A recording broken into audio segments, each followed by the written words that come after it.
Peace. It's Josh Waters. This is my podcast, the HR department, where we explore and assess the human experience with the intent of creating balance between mind, body, and spirit, ultimately creating harmonious resonance within ourselves and the world around us.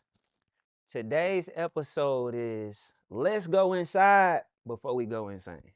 So, first, let's assess the definition of the word insane, right?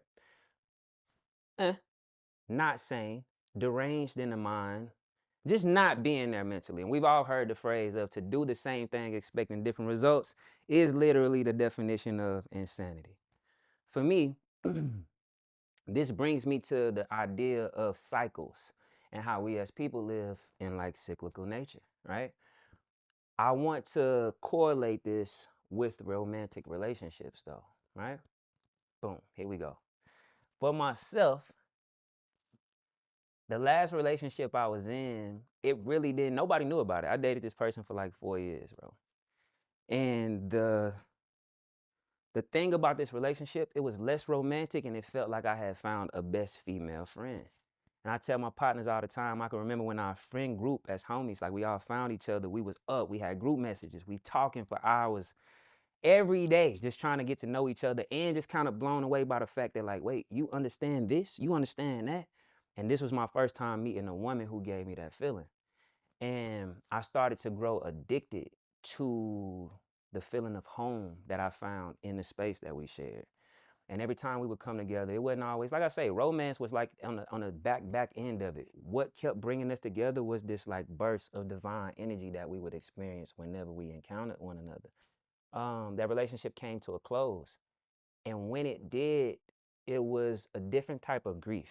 It wasn't like grieving a romantic relationship. I lost my pops when I was 7, so I could compare it to that to be 100. It was like, if you've ever lost a best friend, that's a better way to put it, because that's what it felt like. I felt like I lost my best friend. I don't know what normalcy is anymore. I think I'm going insane. This motherfucker had me tripping. YouTube.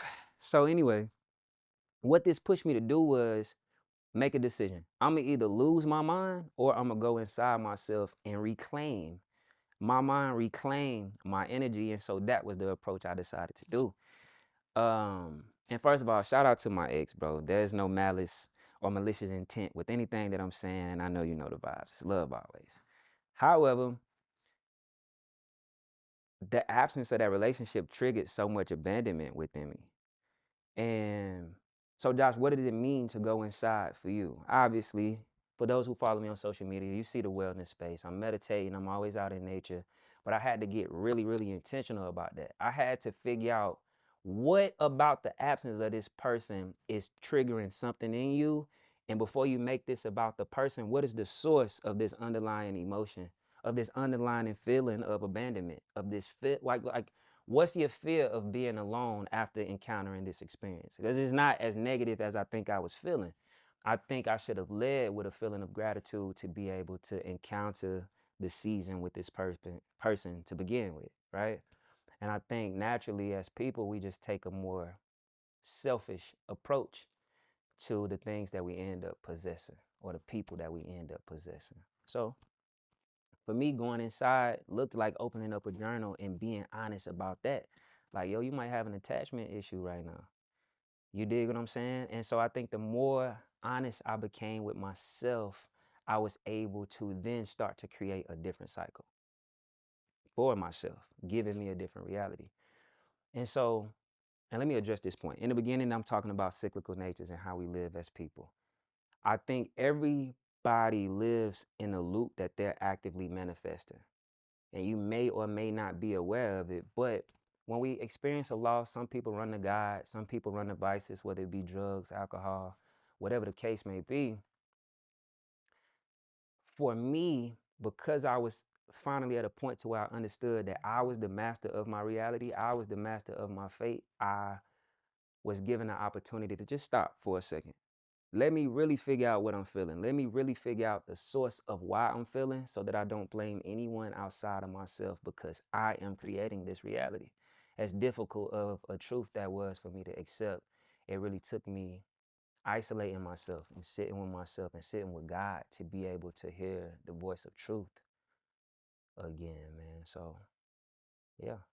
I hope I explained that well. And if I didn't, tell me in the comments, please. Before I get out of here, it's only right that I leave y'all with some tips, suggestions on how you can go inside, right?